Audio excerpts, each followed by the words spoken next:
Go yard. I got so much motherfucking design on right now.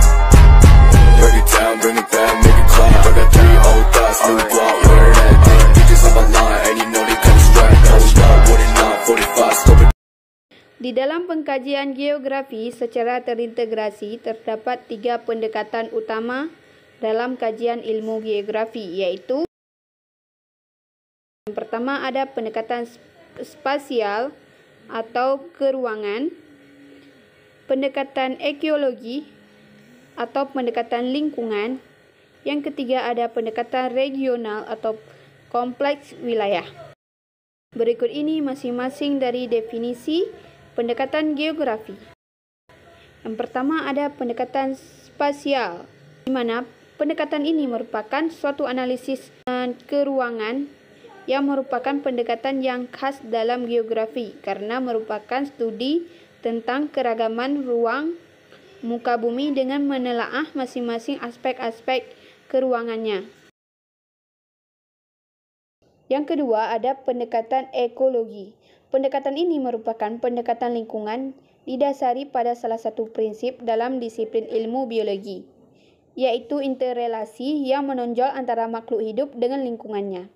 Di dalam analisis lingkungan geografi menelaah gejala interaksi dan interrelasi antara komponen fisikal alamiah dengan non-fisik sosial. Yang ketiga ada pendekatan regional, di mana pendekatan ini merupakan suatu analisis kompleks wilayah yang membandingkan berbagai kawasan di muka bumi dengan memperhatikan aspek-aspek keruangan dan lingkungan dari masing-masing wilayah secara komprehensif. Contohnya, wilayah kutub tertentu dengan berbeda karakteristik wilayahnya dengan wilayah khatulistiwa. Contoh dari masing-masing jenis pendekatan geografi.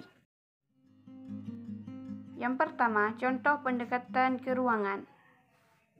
Antara lain, gempa kuat yang terjadi di dasar Samudra Hindia yang menyebabkan terjadinya tsunami. Yang kedua, contoh dari pendekatan ekologi. Misalnya kita ingin meneliti penyebab banjir bandar. Penyebab banjir bandar biasanya karena pengundulan hutan atau alih fungsi lahan di daerah hulu, sehingga meningkatkan surface runoff. Yang ketiga, ada contoh pendekatan kompleks wilayah, yaitu pembangunan daerah-daerah di Indonesia yang hanya berpusat di beberapa lokasi saja, yang menyebabkan persebaran kepadatan penduduk yang tidak merata.